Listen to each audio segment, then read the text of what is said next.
Hello, everyone. Welcome to an action-packed edition of ARG Presents. I am Game King Aaron, Gameking I, that is, joined by the secondary, not as impressive, Gameking II, a la the Brent. Hey, how's it going, man? Happy birthday to you on your actual birthday day. Oh, geez. I believe you are now, what, 38? 38. Yes, it's been a hard 38 years. But I've made it. I'm back. I'm going to go for 39. I think I could do it. This year has not been an easy one. I think. Oh, this has been a fun year for everybody. Oh yeah, everybody's having a great time. Non-stop action all the time. Well, thank you very much. I try to downplay the birthdays once you hit 35. That's pretty much that's the way I usually like to do it. So there you go. Well, if you joined us last week, and I'd say we had a good turnout last week. The show did pretty well last week, much to my surprise, Brent, because the Laserdisc games are a mixed bag of where people like them or not. But this week we've got certainly we've left the realm of the Laserdisc game. There's no doubt about that. We spun the wheel. Surefire hit. That's right. What we've got to this week. Yeah, you got that right. We spun the wheel. We made the deal, Brent. And this week we're going to be playing games from the Game King. I am the Game King. Yeah. Now, see, we're going to get a DCMA straight now. It was so similar to them that I could see how that could happen. The Game King, Brent. Another one of these crazy things that you must have just came across on the internet and just picked it up. The Game King by Time Top. Yes. Now, Brent, what do you know about the Game King before this show or before we spun that piece on the wheel? I believe, and I might be incorrect with this, but I believe I did a search on the internet for handheld and emulator, and one of the things that popped up was Game King. I was like, Game King? All right, we'll put that on the wheel. And that's what I know about Game King. If you ever wondered how Brent researches, the tireless research involved in these pieces, now you now are fully aware. Yeah, you knew more than I did, because I have to say I've never ever heard of the Game King, Brent. But by God, we're going to get into this thing right now. So let's talk about the Game King. The Game King is really the tale of how companies try to let's see, what's the best way to put this? How they try to lure your purchases by falsely representing their consoles. I think that's the best way to put what the Game King's all about. The Game King originated in China in the early 2000s. Again, it was cranked out by an outfit called Time Top, which I don't know what that means. I like that. I think Time Top is a good company name. Well, they were really the big heads behind this is an outfit called Guangzhou Panyu Gaoming Electronics Company, who basically they're the ones that manufacture this thing. Founded in 1994, so they hadn't been around too long before the Game King made its triumphant debut. So the Game King I released in 2004. The Game King I, I'm going to put a picture up here if you're watching around at home. The Game King I looks exactly like a Game Boy Advance, Brent. It does, including shoulder buttons that do nothing. That's right. You had a Game Boy Advance. Yes. Explain. So the similarity it's almost dead on perfect, isn't it? In a lot of ways, it's really, really close. The Game King cartridges actually look like Game Boy cartridges. So when you put them in the back of the Game King, they stick out a good 3 or 4 inches. But otherwise, the shape, the ergonomics, the button placement, it's all Game Boy Advance. So they didn't just release this thing willy-nilly, okay? What they did was they had a plan, Brent. And the plan was to release this thing and then release a ton of cartridges for it. To make it look like a real big deal. Now, despite the fact that this thing looks like a Game Boy Advance, it actually is less powerful than the original Game Boy. Yes. What a trick. What a trick. So they planned to flood the market with games, and their plan was to release 100 games by the end of 2004, and by the end of 2005, they'd planned to release 300 games. That's insane. Yes, that's very ambitious. Yeah, now, that didn't quite work out, but they did release some games for it. But here's the funny thing about this thing. So, keep in mind that this thing was released right around September 2004. In October 2004, Time Top announced the release of GameKing II. Yeah. So, listen, GameKing 1 long in the tooth after a month. So we had to get GameKing 2 out. Now, Brent, what does GameKing 2 look like? Well, the big problem with GameKing 2, outside of looking like a PSP, is GameKing 2 has a backdrop on it. Yes. And the backdrop is like this hill. Think of an overlay, but instead of being on top of the screen, the overlay's behind the screen.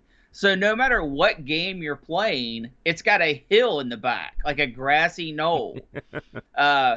Not probably their best choice, and very confusing for a sequel console.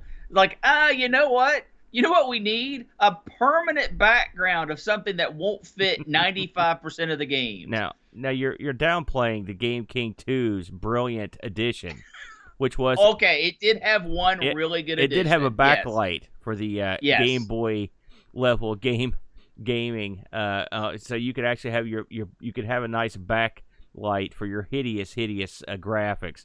So GameKing 2, they ran with this one far longer than the GameKing 1. But of course, these both were out. GameKing 2 was more like, I guess it was your premier, epic, high-end edition of the GameKings. But they ran the same stuff. They were effectively the same machine. Yeah, something we need to clarify is the GameKing and the GameKing 2 ran the exact same games. Right. They actually did themselves a disservice by calling it GameKing 2. It should have been like GameKing XL or, something like that, because they were the exact same guts inside. Just GameKing 2 had a permanent background and a backlight. Now, I wanted to get into just some of because this is a whole area of consumer electronics and entertainment units that doesn't get talked about much, and it's the rip-off console. I mean, and we still see these quite often. Absolutely. Consoles and handhelds that are made to look like more successful, more popular versions of themselves, but in actuality are just running garbage. I'm not saying this was the first, but this was certainly this was certainly right up there. What are your thoughts on these? I mean, most of the stuff comes from China or Hong Kong, somewhere like that. Where the laws are a little bit not there or no one cares, I guess is the best way to put it. I think this is almost like a Weird Al song when a hit gets made. When your console is popular enough to get ripped off by the Chinese and a lesser, more inferior products produced, you've made the big time, Brent. Yes. When this happens. The fact that the GameKing also, you could have released the GameKing and be done with it, but no, the GameKing also came out in multiple colors. The colors children. They obviously saw the success of the Wonder Swan and said, "Me too." So we've got purple, blue, green, yellow, orange, gold. You can have a gold one. Then you had the skeleton colors that, again, just exactly like the Wonder Swan had. And the GameKing and the Game Boy Advance. Yeah, and the GameKing 2, not to be outdone, they had actual different. They didn't have as many colors of that one, but they had black, white, yellow, and purple versions of that one. There was actually a second model of the GameKing 2 that came out years later. I think it was 2006, and it sucked. It was exactly like the GameKing 1. It didn't even have all the advantages of the GameKing 2, but they marketed it anyway for some reason.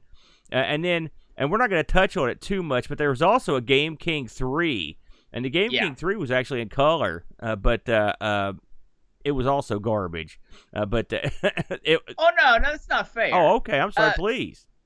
Well, one thing I want to throw back to was a question you asked. What do I think of these rip-off consoles that are obviously designed to look like something else? That part of it, I actually don't mind. As long as, like the GameKing did, Their branding is right on front. Obviously, they've taken a design of the PSP or the Game Boy Advance, but they're trying to look like those consoles, but no, they're not trying to trick you into buying this instead of that. I mean, it's clearly branded on the front, Game King. No one's going to pick this up and go, oh, now I have a Game Boy Advance. It says right on the front. So if your branding is right there and you're not going to confuse someone trying to buy it, I don't have a problem with it. I really don't. Because the ergonomics of the Game Boy Advance is really what they're copying more than anything else. And you have to understand where this is coming from. They are obviously trying to benefit from the popularity of other systems. I don't think they're trying to fool consumers. At least I don't see how someone would be fooled by this. You look stunned. You have a completely different viewpoint? Yeah, you're an idiot, is my viewpoint. No. Why would you make your machine look exactly like a PSP or a game? They're trying to trick people. They're trying to trick grannies into buying Christmas gifts. They're trying to make people think this is the consumer product that says, hey, Uncle John, it's Billy's birthday, and you don't want to spring for a real PSP, but look, this looks just like one. Maybe Billy won't notice. And John is such a cheapskate. There are systems out there that do. I mean, they actually buy shells of other people's systems, and they don't put branding on it. Do you think someone's actually going to pick up this console and say, "I've got a PSP"? Yes. When it has Game King clearly written on the front of it. Have you ever been to a flea market? These things are all over the place there. The fake Wiis, the fake PSPs. They make those look like the other ones for a reason. To catch people that aren't in the know and trick them. That's the only reason they're made like that. But people who aren't in the know, personal opinion, people who aren't in the know aren't going to pick this up and go, I know what a PSP is. This looks like a PSP. They're going to pick it up, see it's clearly branded Game King, and say, this is a Game King. They might not know what a Game King is. They might think the Game King is the hottest console or a handheld or whatever, but you are either knowledgeable enough to know the difference between a Game King or a PSP, or you are so lacking in knowledge that you're going to pick it up and you're just going to say, oh, this must be the hottest new console. Listen, this is the thing that grandmothers get their grandsons because they don't know the difference. That's why they're made like that. Don't fool yourself. I don't know. I don't see it. I'm sure that I'm sure that's possible, but I don't think I think there is such a low percentage of people that fall into that category that know the shape of a PSP, right? Yeah. But don't know the name of a PSP. I think it's way worse when consoles name themselves like PSP and then put like a little 2 in the top and have the same font as the PSP, or do things like that. That is trying to trick someone. I think this is in the same realm. I don't agree. I don't agree because this is clearly branded as something else. I never thought I'd see you expatiate on the virtues of those Game King, but you've done it. And I'm not singing the praises of Game King. He loves the Game King. We should mention that the original Game King ran on the old 2 AA's. Now, if you want the Game King 2, that means you got to spring for the extra AA, yo. That doesn't those backlights don't come cheap. You got to have the double in there. But these are battery operated, little portable game devices. Now, and my understanding is these get about 5 hours with backlight use. So that's not the worst. As far as I'm concerned, the more playtime you get on this thing, the worse of a deal it is. And we'll get into that in a minute. We should mention that. I did mention there was a ton of games that came with this thing. With the Game King 1 and 2, you were bundled with 3 games, which we'll get into those in a little while. But they did release a bunch of other games. It's funny, and we'll get into this. But I found a big list of games that got released for this, and they're, complete with the box. The boxes look pretty good on these things. Brad, I don't know if you saw them. It looks real good. But the games, I really like the packaging they've done for these. Pretty much. Although, I'm sorry. This is where they enter into the really bad territory because the boxes all have ripped off art. Yeah. It's ripped off art from just web pages, people's deviant art pages. This is the bad kind of screwing around, right? Where they are literally just lifting images and using it as box art. Can't do that. That's bad. Oh, they can and they did. So let's talk about some of the cartridges now. They like to release a lot of 4-in-1 cartridges, amongst other things. But one of the things you're going to find on this machine is almost every game on this is just a rip off of another game. Including the games we're going to look at today. They were all ripped off from other games. Well, yeah, yes, they are. But something to note for the difference between the built-in games, because for those that don't understand, the Game King and the Gameking II have 3 games built into the system. You just turn it on, you pick a game you turn it on without a cart in it, pick a game, and you're good to go. They also have cartridge versions of each of the built-in games, right? And I didn't even know that. That's great. Yeah. Of the 3 that come with it, they've got. Yes. Oh, no kidding. And they are upgraded versions of those games. Oh. I don't know all the details, but I know for example, 2003, which we're going to talk about, is a 1942 clone. But the cart version has more power-ups. It has, when you do the loop-de-loop, it does a big lightning strike and kills everything on the screen.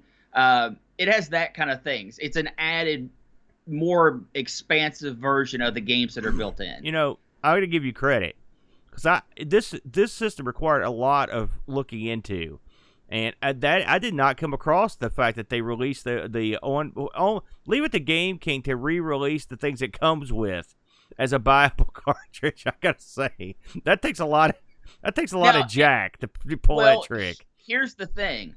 They don't actually say, hey, this is an updated version of Minor. That's what it is. Does that make sense? Yeah. It's not like Minor, Supreme. They might call it Bomb Guy. And it's the exact same game with the exact same graphics, but updated with more features. Yeah. So I want to talk a little bit about the challenges that the Game King represented this week. Obviously, we do not own Game Kings. We're not that lucky. It's funny, if I'd known how much trouble I would have playing this thing, I would have maybe went out and bought this sucker. You want to know why you wouldn't have done that, Aaron? Why is that?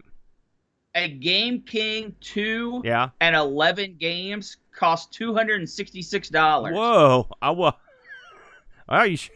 That shut me up. So if you want to get a Gameking, a new old stock game, or at least a Gameking with box plus a game, it sold for $76 with $35 shipping. So $100 to get yourself a Game. Do we know why these are so in demand, Brent? Because I can't understand that. Yeah, they're fairly rare, and I think they have one of those little I want to own it niche markets. Yeah. If someone came up to you and said, "Hey, Aaron, here's a Game King. I'll let you have it with the Game King and 3 games for $20," would you buy it? I would now. Would you? Oh, no, not to resell, to have. Oh. No, for $20, I might. I mean, I've got. Okay, think would of you the do thing. it for 30? Think of what I bought. Right. Okay. Would you do it for 30? Yeah, probably. 40? I don't know. Now you're pushing it there. You get my point. You get 11 games. This is a system. If they're boxed, maybe. Yeah, maybe that. Okay, 50. Okay, I get it. There we go. You shut me up twice now. So let's talk about the difficulties we had trying to play these games. Originally, we were just going to treat just like every system we've ever played. The problem is we had trouble Well, right out of the gate, I couldn't figure out how to emulate it. I mean, it's sort of emulatable in MAME, but not really. It's actually not fully supported in MAME. The sound doesn't work, but you can play the games. It's just actually how we ended up playing these. And luckily, we found video that has the sound and stuff, so we can hear what they sound like, when you play them. That's not true. If you get the newest MAME, it does have sound. Oh, really? So they must have just upgraded it then. Yeah, when I just for the backstory, I was having super difficulty getting this to work, and I found out that the version of Mess I had installed was too old and didn't actually have support for it. So I had to upgrade everything. Oh, okay. And when I did get everything upgraded, actually in MAME, my version did have sound. Great, that's outstanding. Good, I'll be getting on that. The second problem we had was the fact that we could not find ROMs for this thing. None of my usual haunts had any of the ROMs. And ultimately, the only thing I was able to find was basically the ROMs that come on the machine that include the built-in games, which is what we've done. So and Brett had the same problem. Now, I'm not saying you may not have access to these ROMs somewhere, but by God, I couldn't find them. And the funny thing is, I was reading that there's even like a multi-cart for this thing. So clearly the ROMs are out there. It's just I could not locate them. It was the darndest thing. I've never really had that much trouble locating games on this show. That's the one thing I really could. I mean, sometimes we have trouble playing the games, but locating them's never been a problem. So we decided what we would do this week is we both reviewed all three of the built-in games, Brent. Yes. Now, before we get to that, I looked at some of these other games. Did you actually? There's not a ton of video out there on this thing either, is there, Brent? There is and there isn't. I have found video that is over a decade old. Ashens actually reviews the Game King, very popular YouTube channel. I did see that, yeah. And there are several other people that has done reviews that they have the physical console. It's very hard to record the footage off the Game King. However, I've heard that the actual playing of the Game King, if you're in a decently well-lit environment, and I'm not talking about setting under the super sun like some consoles needed, it's actually a pretty decent screen. Not a good screen. The resolution on it is absolute crap. But it's decent to see. And a lot of people have recorded footage from it. I don't think that this is a well-known system, but I certainly wouldn't call it obscure either. It's funny. Z9K9 says the main version with Game King sound emulation came out literally just this week. So bam, there you go. Thank you, Z9. What are Leave it to the wheel has struck again, Brent. People think we doctor this thing. I swear to God, you see me spin it. We have nothing to do with it. So, with all that said, let's take a look at what I'm sure will be the briefest portion of this ARG Presents, which is the actual games itself, Brent. I have grouped these games into one big wad here. We'll just go through them one at a time. I will say I played these three games a lot for what it's worth, and so I've found someone who has real good footage of this, better than I could get hold of, and so we're gonna go through these one at a time. Since this is up right now, if you're watching at home, let's start, Brent, with 2003. Yes, 2003 clearly is a 1942 clone. It's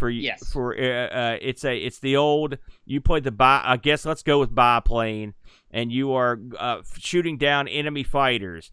There's a scrolling like you're sort of rolling over what look like islands or clouds. I'm not sure what that. It's islands. Yeah, you're it's trying to simulate an island scape, I believe. Since you get to play with sound. Why don't you sort of give us a brief overview of 1942 ripoff on this one? What did you think of this one when you first fired it up?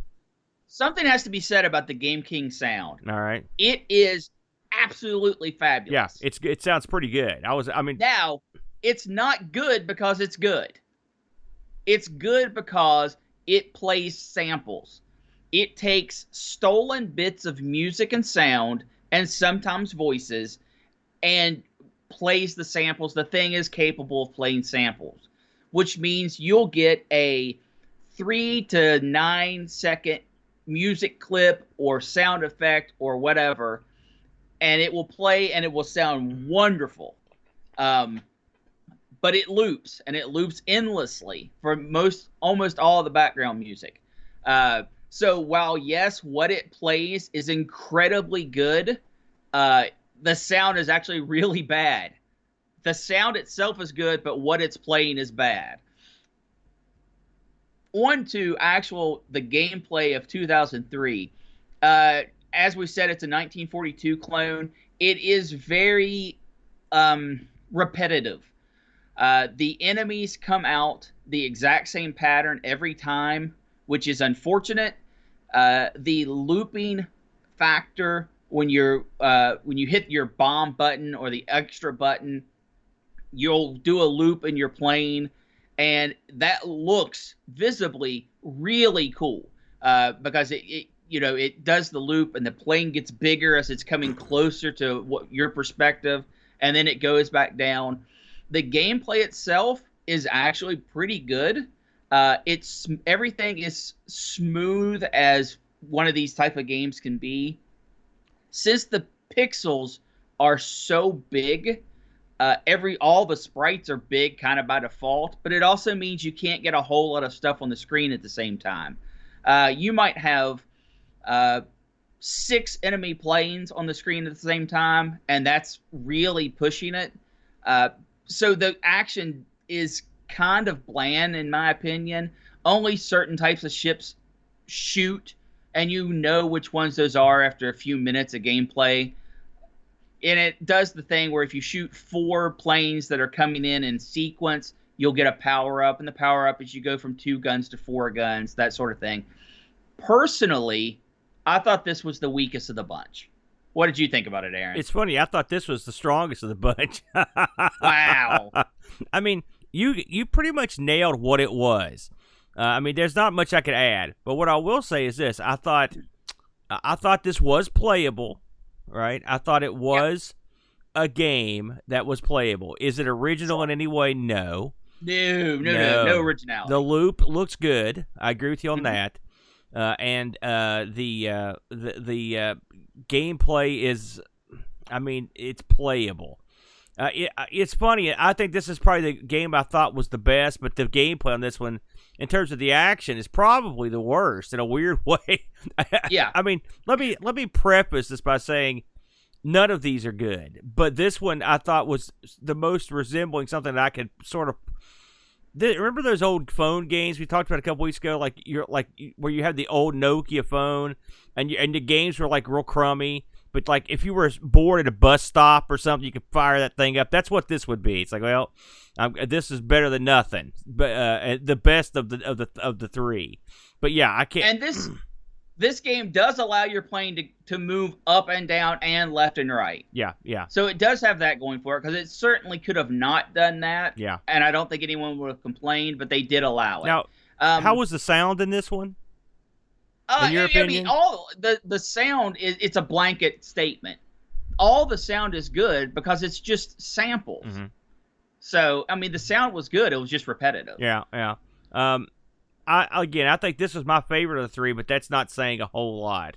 So let's move on, Brent. Let's have a look at Drifter, another strange one. What in God's name is going on in Drifter? It's a platform game. Let's say that, where you're a guy. And you're okay. Let me sum it up real quick for the people in the know. Yeah. This is Adventure Island / Wonder Boy. That's what I read, but boy, I didn't get that vibe from it. No, it is. It's 100%. Okay. This is a game. It's a run and jump game where you move from left to right. Yeah. You have to continuously collect fruit to survive because you've got a counter that starts, I think, like 15 is continuously counting down. So that was fruit, you say? Yeah. Okay. Yeah. All right. And they have weapons that you can pick up. You can pick up a boomerang. Yeah. Or you can pick up a like a rocket launcher. Yeah. There are boulders that won't kill you, but you'll trip on them. Yeah. And it will make you lose a small portion of life. And there are also enemies, usually snails and bugs and that sort of stuff, that you can't jump on, but you can hit with your boomerang or bomb to get past. See, I thought they were dogs that you were jumping over. And I thought, no, they were snails. Since the title screen has you looking like a rat or something, right? I mean, you don't play a mouse or a rat in those games you described earlier, right? Yeah, that's what. So I didn't get that. I read that this was some kind of Wonder Boy, but I didn't, or Adventure Island, but I didn't get that. It just, to me, it just looks like a rat or a mouse running along, grabbing stuff and avoiding dogs. That's what I. That's what I got out of this. You could. Well, the gameplay is Adventure Island. It has the exact same everything. The boomerang can kill enemies. The rocket launcher can destroy rocks. There are pits to jump over. This game was okay. Really? The absolute biggest, huh? I'm sorry, I was just stunned. Did you say this was okay? Yeah, this was okay. The biggest problem with it is your jump is very, very high. But not very, very long. No. So getting over pits and everything comes down to being pixel perfect. The weapon is a must because there is so much stuff on screen. If you ever restart and don't get the weapon for whatever reason, you're screwed. You have to have the weapon.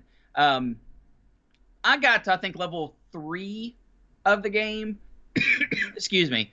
It is, if you one hit, if an enemy touches you, kills you, just like the Adventure Island. And the time ticking down means you have to collect basically every piece of fruit. Otherwise, you'll run out of time before you get to the end of the stage. It was okay. I think the graphics were plain enough to know what everything was supposed to be. Things that were good to collect blinked, which made them stand out from, just being like a rock or something. So I had no problem at all with it. Man, I don't agree. The jumping in this, your guy is like a master high jumper, but he gets no length at all. And it's, yeah. Now and of course I'm playing on a blown up screen, so I could see the pixel perfect jumps, but it was still incredibly hard to clear those let's say enemies. I'd say the graphics were good enough to where it left everything up to interpretation, because clearly I didn't see the same things you did. I saw dogs. I don't know what I saw some of that stuff to be.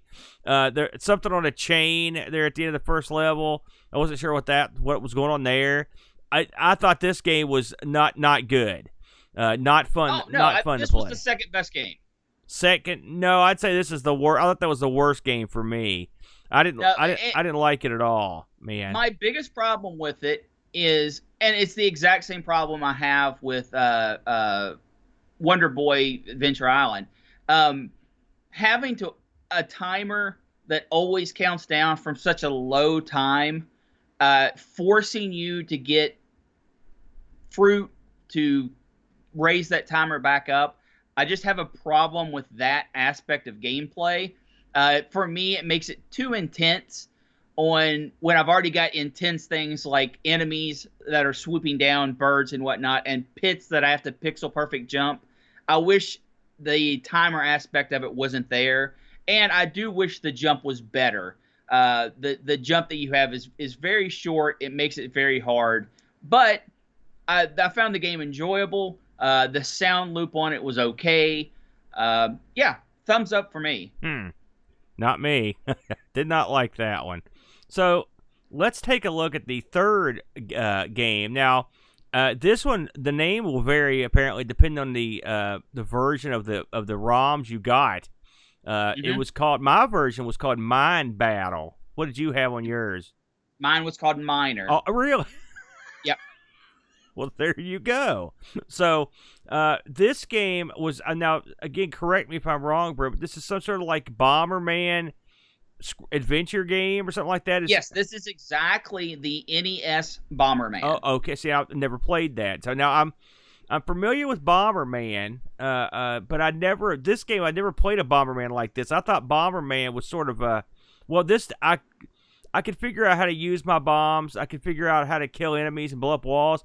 I couldn't figure out how to get off the first level. That's because you haven't played the NES Bomberman. So why don't you fill us in? Sure. This is it's not a single screen. It's a scrolling screen where you have bombs that will explode up in 4 directions around the bomb, where you have to destroy blocks to find power-ups. There's 1 hidden on each level, and there are enemies that roam around this. It's not really a maze, but this grid-like environment, and you have to blow them up as well. Once you get all the enemies killed, you can actually exit. And to find the exit, it's hidden under a rock somewhere in the board. And it can literally be under any rock. So you have to pretty much systematically destroy the entire board of destroyable objects to both find your power-up on the level and to find the exit to leave from the end of at the end of the game. That would explain that. Because I killed all the enemies and just stood there wondering what... I thought, well, maybe my time has to run out. Nope. I was just like, what's happening? So yeah, this game does have a timer, but it's a very generous timer. It makes things intense if you haven't been diligent about clearing the screen. But as long as you kind of destroy things as you go and get the power-up on each level, and it has all the normal power-ups that a Bomberman has. Your bombs can have bigger explosions. You can lay down multiple bombs. You can pick up time bombs, or you lay the bomb down. It doesn't explode on its own. You hit another button, and it will blow up the bomb. I didn't find a kick or punch power-up, but that doesn't mean they don't exist. I only played to about 5 levels in before I had my fill. This is the best of the bunch. As a playable game, this is the best of the bunch. The graphics are simple, but are absolutely clear onto what is an enemy, what is a rock, and what is you.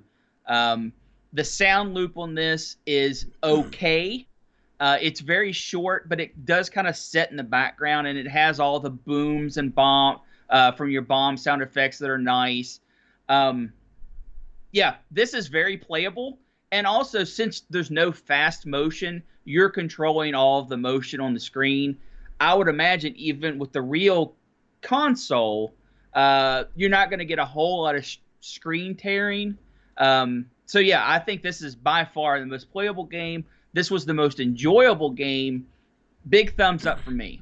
I'm going to agree with. Well, again, it's common knowledge. I'm no big fan of the old Bomberman. Yeah, that much said. Not a whole lot of people are. That much said. This is probably the closest I've came to enjoying one, except for the fact I couldn't leave the level. I did find this the most playable of the 3, excuse me, and the easiest to keep track of on the screen and control. You're basically a almost stick figure as you move around this maze of blocks, but the Game King can pull it off. This was actually programmed with some finesse. I mean, they actually get the explosions right. Again, not knowing how to exit, that was a pain. But now that you tell me how you do it, I can see where it'd be. If I could get out, it would be fun. I sort of enjoyed this in a weird way. So I'll give this one. Like I said, this would have been the #1 game for me if I'd known how to leave. So with that said, maybe I would say this is probably more playable than the 2003 game. It's funny as we look back on these 3 games, Brent. Now, listen, the Game King 1 and 2, not so good, but they could have phoned it in entirely. I will say, I think some effort has been put forth to utilize the meager offerings in terms of capabilities of the machine. They've figured out a way to use those to actually make something that you can play. So you at least are getting some games when you buy this, as opposed to just getting an unplayable mess. So you got to give them that. I am going to kind of agree with you and kind of not. I think that what the Game King is for someone who can't afford a Game Boy or a Game Boy Advance or a PSP, that is going to be on either a long plane ride or a long car ride, and they want to pick it up. Now, this is back in the day, not current day. And they're going to pick up something that they can enjoy on the bus, something like that. And I think for the area this was made for, your China, your Hong Kongs, that type of area, this is a perfect fit, and I'm surprised it didn't do better than it did. I think the games, although obvious ripoffs, and I'm not saying they're good games because they have no creativity, they are absolute clones of existing properties, but the games themselves are programmed in a fashion that makes them playable, and I feel makes them enjoyable. Yeah. Am I going to run out and buy a Game King? No. But I'll tell you right now, if I found an original Game King, not a Game King II, I don't like the permanent background thing. I think that was a horrible idea, even with a backlight. If I found a Game King at my local flea market that came with, say, 2 cartridges, right? Yeah. I would put a 50 on it right now. No questions asked. Let me just say this. And I would not have said this until recently. If I come across a cache of Game King ROMs, I can see us coming back to this in the future, because part of me, a sick part of me, is interested in seeing what the library for this thing has to offer. These 3 games were just intriguing enough to make me want to come back. And I will say, stolen art aside, the game boxes for this thing look really cool, and and they make you sort of want them. And the fact that you get multiple games in the packs, if you find those multi packs, there's something there. And if you can buy a box game for a couple bucks and you get 4 games, you may be getting your money's worth on the Game King. The Game King packaging. I wanted to put a box picture of the Game King up on here, and I had trouble determining what I was looking at in terms of what the Game King looked like. I think there were several different flavors of Game King boxes for different consoles, including like even a blister pack version, which wouldn't surprise me. So I would, if anyone listening to this has a Game King and wants to show me what the packaging looks like, I wouldn't mind seeing that as well. The Game King, I have to say, I enjoyed this episode despite all the pain of trying to get everything working. I enjoyed this more than I thought I would, Brent. I have to say, it was an enjoyable episode. Something else I enjoy, Brent, though, is washing my hands of the Game King and moving on with the wheel. Let's fire the sucker up, my friend. All right. So now I believe, Aaron, that you added 4-player games. Yes, correct. As our new game, even though I believe we have covered that before. And for the retro piece, you added on BBS games. That's correct. 4-player games was something we touched on at Thanks for Giving. So I wiggled it back on, and yes, the retro rewind this week, BBS games, and I've got a reason for that. If it comes up, I will let it have. So I'm going to move this mic and spin this sucker. We'll see what we get, Brent. All right. Moving your main source of audio to spin the wheel. There's nothing that could go wrong there.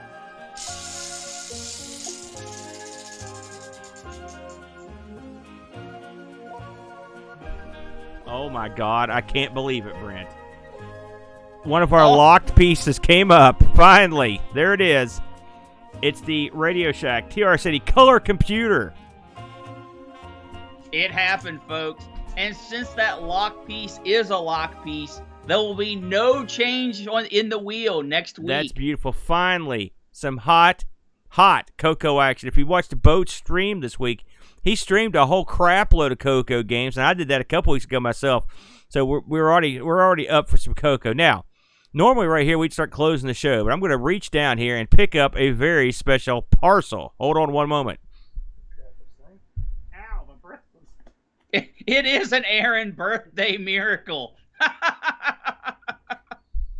Right in the head, man. Right in the head. So we got, very rarely on this show do we get mail, Brent. But we did. We got mail this week. And so I thought I'd open it right here. This is ARG mail time, Brent, in case you're wondering. Mail time. Now, this is from our good friend, friend of the show, Bam. It's Buck Owens, Brent. Yes. Thank you very much, Buck. There we go. I'm going to switch to the long camera so you can sort of see me open this thing here. So let me just kind of switch this over here. Bam. All right. Nothing is more riveting in podcast land than listening to someone open a package. But by God, we're going to pull it off here. We're going to be so descriptive. It's going to blow your mind. Yeah. Right now, Aaron is struggling with paper and adhesive. So really showing off his manhood by failing to open things. Take off. So right here, this one here is labeled. There's something here labeled strictly the Brent. I got to give Buck Owens credit here. He really packed this thing good, and because I opened it before the show. Okay, here we go. Can you believe that? That was late. Watch him struggle, fans. Shut up. No, listen, don't hassle me. So let's look at what the first item here. This is a bag here. There's a bunch of stuff here. It just says the Brent on it here. So let me hold that up there. The Brent. Can you get that? Yes. All right, I'm going to open this bag here. I'm watching through Twitch delay, so we'll see what all's in here. Okay. First thing we've got here is holy smokes. This is Phoenix for the history of the video game industry. Look at that. Ooh, look at that big old book. That's like a tome. A tome. It is. That is a tome of knowledge that has been granted to me. Thank you very much, Buck. That looks awesome. He also sent you, Brent, something called Unbroken. This is some sort of card game, I think. It is a single-player board game, and once I get my greasy little fingers on that bad boy, I'm going to be doing a review of it. Once I get a few games under my belt, understand what's going on, that will actually be going up on the ARG Presents Twitch channel once that is ready to go. He also, Brent, sent you some sort of shirt. By the way, it's a single-player board game you can play with your best friend. Oh, look at this, Brent. Oh, no. Oh, no. It can't be, but it is. It's true. Brent, Buck Owens has sent you a Dick Smith electronic shirt. Yes! That is awesome. You may now have I will wear that with so much pride. Dick Smith's smiling face on there, too. And here's a package for me. Amigo Thank you very Aaron. Much, Buck.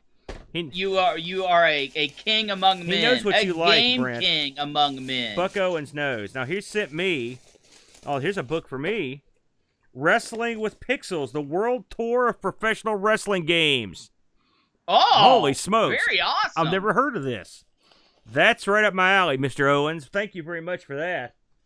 And I think, yes, because I would have felt left out, he sent me a Dick Smith shirt as well. Thank you. Absolutely awesome. Thank you very much. Because I knew if there weren't two in that box, you would never let me have mine. That's true. That's true. In fact, you may not get the book as well. So thank you, Buck. We appreciate it. I think Buck's here with us in chat. Thank you very much, Buck. You know what we like. Thank you very much. That is so generous. Very good, very good. So, Brent, let's talk about next week's show. Finally, we've spun a lock, and it's the Coco. We love the Coco. We grew up with the Coco. Are you excited to do another round of Coco? I am. I always enjoy playing Coco games, and I'm hoping I can find something spectacular to present to the channel next week. I agree. I will say I saw boat planes stuff I've never seen before, and it was very impressive. So that's next week. I think that's pretty much all we've got. Britt, do you want to give a shout out to all of our people in chat? Well, I want to hit folks with 2 bits of information. Aaron, did you know we have a ARG Presents Twitter thing? I did know that. Yes, and I know you know that because you said, hey, Brent, you run this now. And I was like, what's a Twitter? So if you want some kind of nonsensical, somewhat game-related, we're going to have a few hidden features on there, get some behind-the-scenes baseball, if you will, to try to get some Twitter followers. Wait a second, stop. Behind-the-scenes baseball. Yeah. That's not what you meant to say, is it? Inside baseball. Behind the scenes. Behind the scenes baseball? No. There are no scenes. No. It's baseball. Oh, no, Aaron, we all know baseball is staged. Come on. We all know that it's predetermined. We all know who's going to win and lose. Wow. Behind the scenes baseball. You're going to be getting a visit from the MLB people. So we are going to put some kind of exclusive footage on there. If you want to see it, be sure to give us a follow at ARG Presents on Twitter. Also, the other thing I want to plug while we've got your ear is the twitch.tv/ARG Presents channel. We're always going to be doing our show on Amigos Retro Gaming.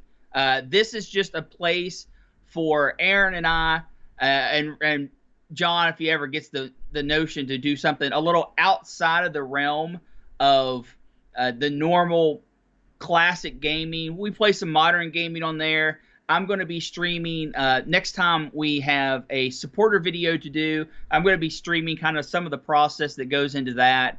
You're going to stream? Good old stuff. Holy smokes. Yeah. Go buy a lottery ticket, everyone. So, and like I've said before, I'm going to do a board game review on the board game that Buck Owen got me once I get my head around the rules and everything and give it a good presentation.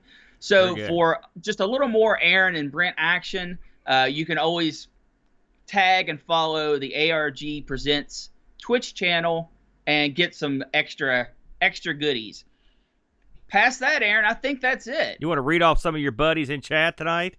We have got a huge following here in chat. We got Roushie with Curtis. You know he's happy about that spin. Pixels at Dawn, Duncan Styles, Picard's in there, Polyester Links, Mitsuyama, of course, Duncan Styles. My lovely, lovely wife is in chat.